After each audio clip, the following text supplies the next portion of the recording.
ABC Actu. ABC Actu, c'est l'essentiel de l'information. ABC Actu, c'est la politique, l'économie, le social, la culture, la religion, la science, la technologie, le développement et les divers. ABC Actu, l'essentiel de l'information pour vous, FM Prêt.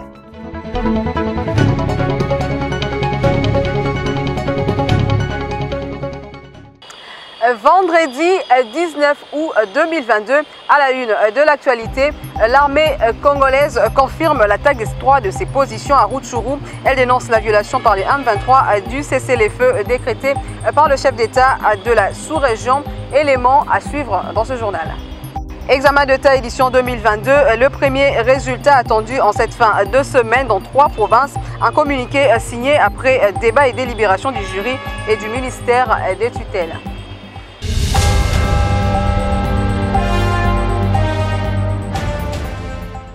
Ouvrons donc ce journal avec cette information, chose promise, chose faite. Les ports de pêche tant entendus par les pêcheurs des Kinkolé est en construction. Une promesse du chef de l'État Félix Antoine Tshisekedi en cours de réalisation. Le ministre des tutelles Adrien Bokele était sur terrain pour superviser les travaux. Regardez. Parce que je sais que nous sommes partis d'une promesse, comme vous le savez. C'était la promesse du chef de l'État aux pêcheurs. Beaucoup ne l'ont pas cru. Parce que j'ai entendu même des gens parler des promesses, que le chef de l'État et le gouvernement font toujours des promesses, mais ils ne réalisent pas ce qu'ils affirment, ce qu'ils disent. Aujourd'hui, nous avons une preuve éloquente que lorsqu'on promet, on le réalise. Lorsque le chef de l'État promet, il le réalise. L'année passée, il a promis aux pêcheurs d'installer ici un port de pêche que nous appelons en jargon technique le débarcadère intégré. Aujourd'hui, le débarcadère est en train de voir le jour. Et 6 mois comme ministre du secteur, je suis arrivé ici. C'est tout simplement pour voir l'évolution des travaux sur terrain. Et à ma grande satisfaction, je réalise que les travaux évoluent très très bien. Vous imaginez, lorsque nous serons autour de 3, 4, 5, 10 mois, donc ça va être vraiment un grand ouvrage qui va être érigé. Donc, prenez votre mal en patience, comme on dit en français. Petit à petit, nous allons suivre l'évolution des travaux.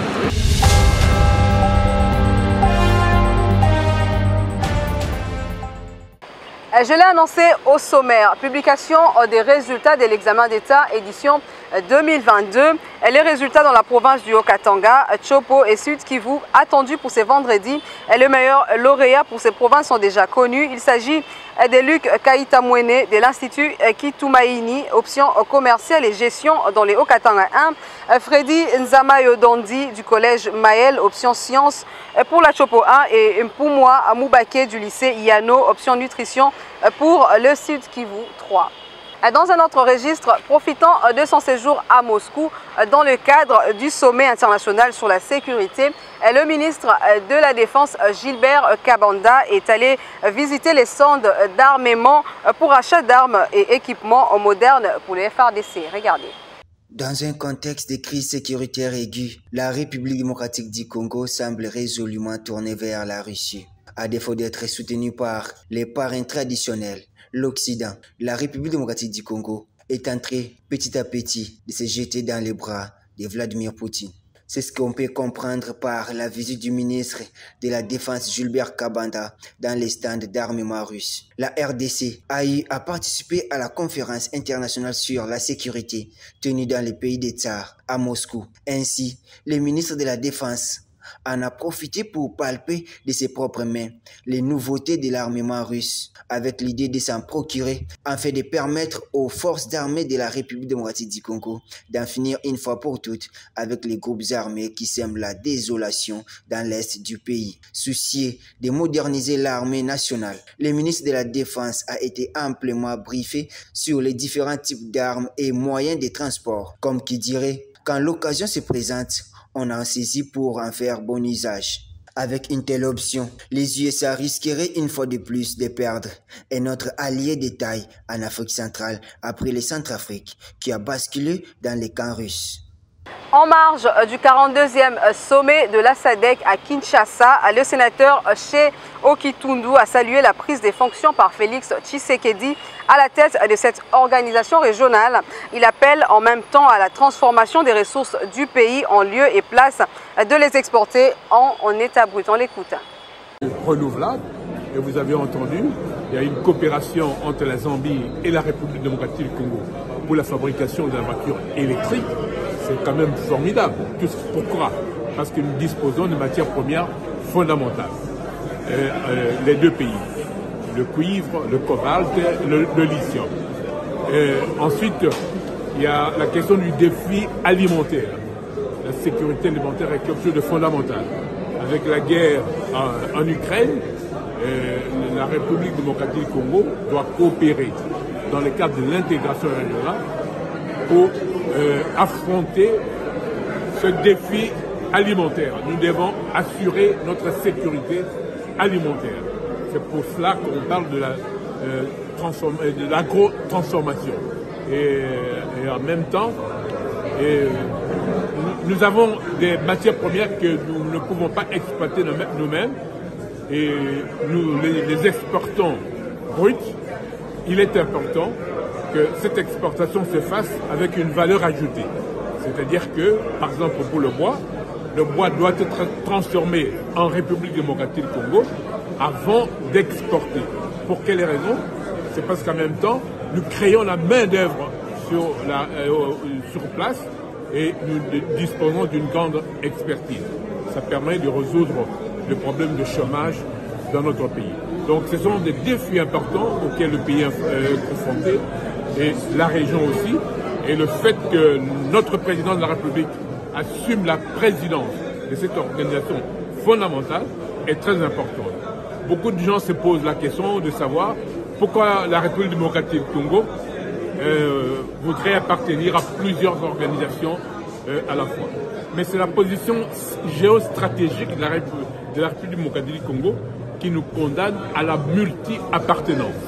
Et l'intégration suscite le développement, et c'est pour cette raison qu'aujourd'hui nous devons être contents que notre chef de l'État soit aujourd'hui président d'exercice de la communauté de développement de l'Afrique australe. Autre chose à présent, le président du caucus des parlementaires d'Elituri encourage l'administration militaire pour les efforts fournis pour la sécurisation et le développement de l'Ituri.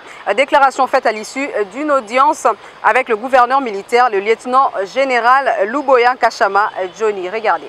De nombreuses avancées sur les plans sécuritaires sont à ce jour enregistrées en Ituri, bien que des efforts doivent encore être fournis pour pacifier l'ensemble de la province, a reconnu le président du caucus des parlementaires de l'Ituri à l'issue d'une audience avec le gouverneur militaire ce jeudi 18 août 2022. Ainsi, l'honorable Serge Moubert appelle les fils et filles de l'Ituri à la culture de la paix. Depuis cette taille, nous avons constaté une accalmie totale au niveau de la province.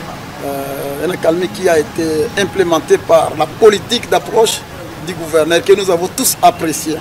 Parce que nous avons vu les seigneurs de guerre venir ici au chef-lieu de la province, manifester leur aval, manifester leur approche, accepter de déposer les armes et quitter la brousse. Nos frères et gars doivent comprendre que tout ce que nous faisons, tous les messages que nous leur lançons, c'est pour leur bien-être. C'est pour notre intérêt à nous. Ils doivent quand même patienter. Vous savez, même nous, les élus du peuple, à Kinshasa, nous ne dormons pas. Nous sommes tentés de faire pression sur le gouvernement pour que l'opérationnalisation du programme PDDC puisse être effective, puisse commencer. Mais ils doivent comprendre l'impatience ne doit pas se manifester encore par des actes de barbarie. C'est ce qui tue là, sont les propres frères. Imaginez-vous, pour peut-être une petite impatience, tu préfères tuer ton propre frère. Qui gagne et qui perd. Donc je les appelle au calme, ils doivent se calmer. Au même moment, le leader de Maheng félicite le gouvernement militaire pour les actions de développement entreprises à travers la province. Nous avons eu quand même à féliciter les gouverneurs parce que nous devons être conscients. Il est le 3e gouverneur de la province de l'Ituri. Et nous avons connu un premier gouverneur, un deuxième. Et moi personnellement, en tant qu'élu du peuple, en tant qu'Ituri, je ne peux pas mâcher les mots. Ce n'est qu'avec ce 3e gouverneur que nous sommes tentés de voir des actes palpables. Moi, je peux avouer, à chaque 3 ou 4 mois que vous faites en dehors de l'Ituri, lorsque vous revenez, on trouve toujours des changements très positifs. Je ne peux pas mâcher les mots. Le gouverneur, il est tenté de se battre, il est tenté quand même de s'efforcer pour poser des actes palpables, pour poser l'acte de développement. Nous avons vu les voiries en train d'être réhabilitées. Il y a tellement beaucoup, je ne saurais pas les énumérer ici. La pacification de l'Ituri n'est pas seulement l'affaire du pouvoir public, mais aussi celle de toute personne soucieuse de voir la province amorcer son développement, tel que voulu par le chef de l'État Félix Antoine Tshisekedi Tshilombo, qui ne ménage aucun effort pour pacifier la province. À l'issue des opérations de grandes envergures menées contre le ZADF dans la région de Lolloa et l'Oumanissa en territoire de Mambasa, les forces armées ont libéré 17 civils pris en otage par ces terroristes depuis 4 mois. Suivez. Les forces armées sauvent encore des vies en Ituri sous l'impulsion du lieutenant-général Luboyanka Johnny. Elles ont libéré 17 civils, dont 3 mineurs et 5 femmes des mains des ADF dans la région de Lolloa et l'Oumalissa en territoire de Mambasa. Une libération obtenue grâce aux opérations musclées menées contre ces terroristes ADF la nuit du mardi 16 au mercredi 17 août 2022.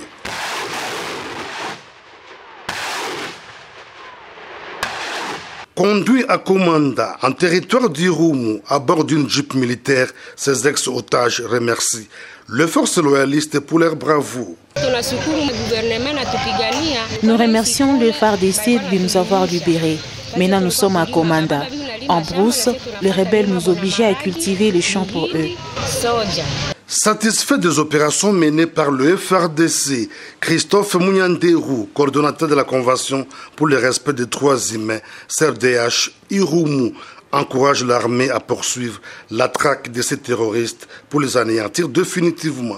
Nous avons toujours dit à la population civile de ne pas se rallier à ces ADF. L'ennemi restera toujours ennemi éternel parce qu'aujourd'hui on peut les faciliter pour conquérir certaines terres congolaises, mais j'espère très bien qu'ils sont traîtres éternels, c'est-à-dire qu'une fois ces rebelles ne seront pas à mesure de récupérer nos terres parce que nous aussi nous ne céderons jamais, c'est-à-dire qu'ils finiront aussi pour être tués par ces rebelles. C'est pourquoi la population civile doit se désolidariser avec ses ennemis de la paix. Ces civils ont été pris en otage dans la région de Haut-Maber et Kandoï, en territoire d'Irumu, il y a 4 mois.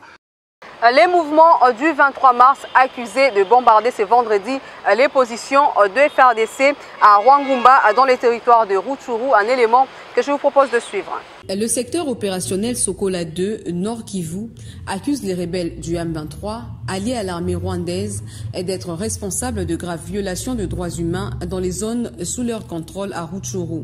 Dans un communiqué publié ce jeudi 18 août 2022, l'armée fait particulièrement allusion aux attaques que le groupe armé a menées contre des positions de forces armées le 16 août dernier.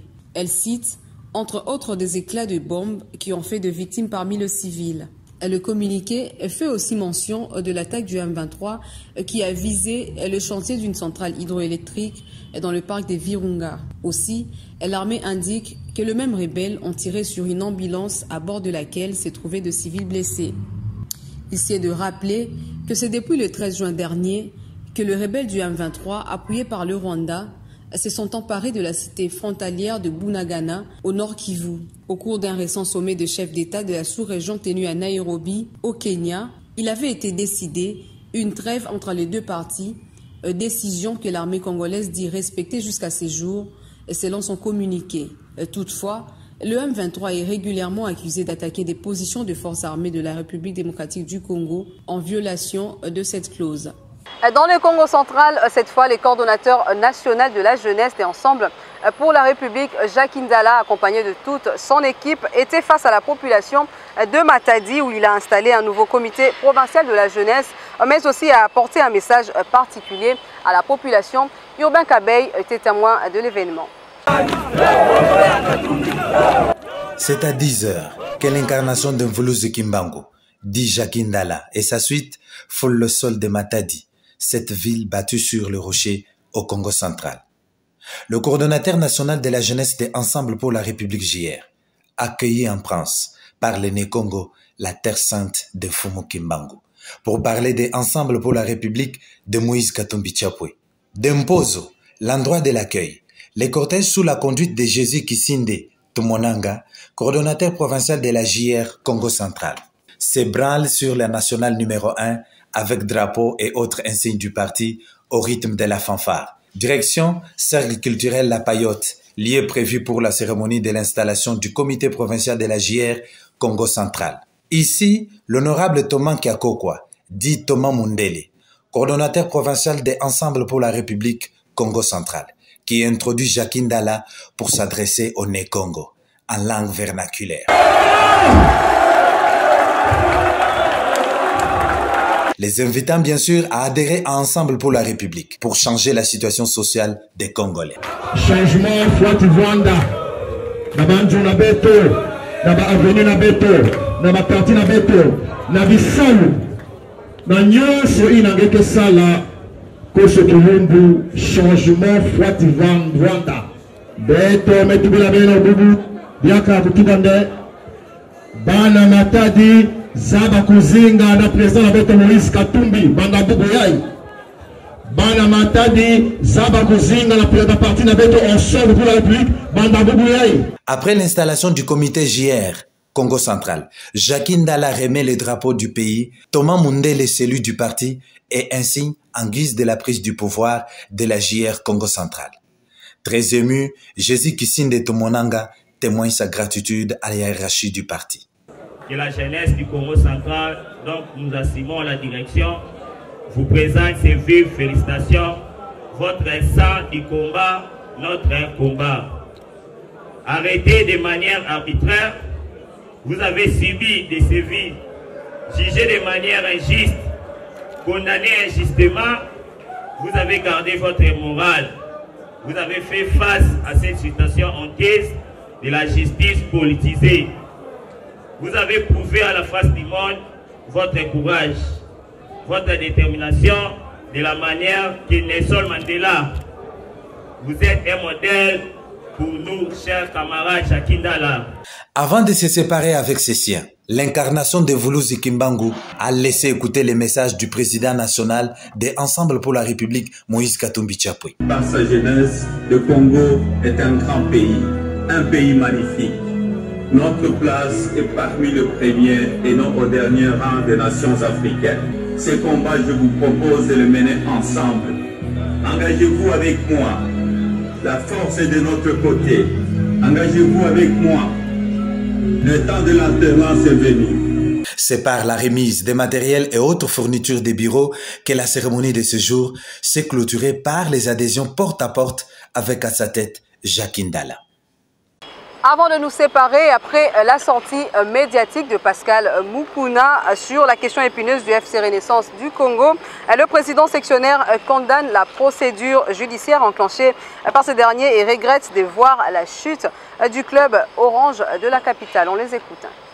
Nous, président sectionnaire, représentants des supporters et membres de l'Assemblée générale extraordinaire du 30 janvier 2022 du FC Renaissance du Congo ASBEL, réunis au sein du comité national des supporters, constatons avec amertume la chute vertigineuse aux enfers de notre cher club autrefois baptisé la Poule aux yeux d'or.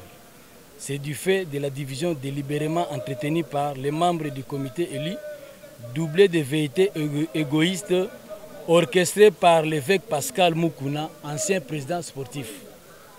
Condamnons sans réserve la procédure judiciaire enclenchée par ces derniers devant l'office du procureur général près la cour d'appel de Kinshasa-Matete contre notre équipe, soi-disant au nom d'une nébuleuse société Renaissance qu'il aurait créée avec sa progéniture et ses clients en violation des textes qui régissent les sports en RDC.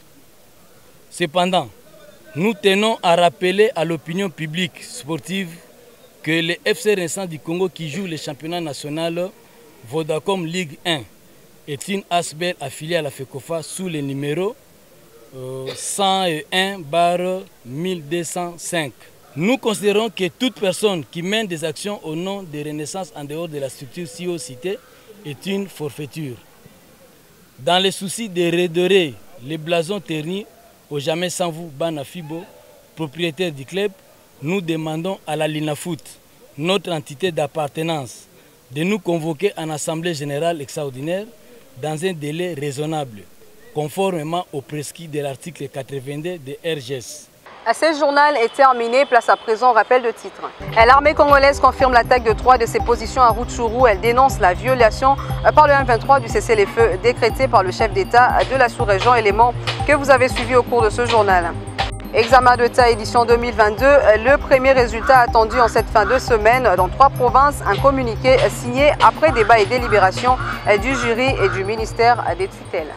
Fin de cette session d'information. Merci à tous de l'avoir suivi. Restez connectés sur nos différentes plateformes.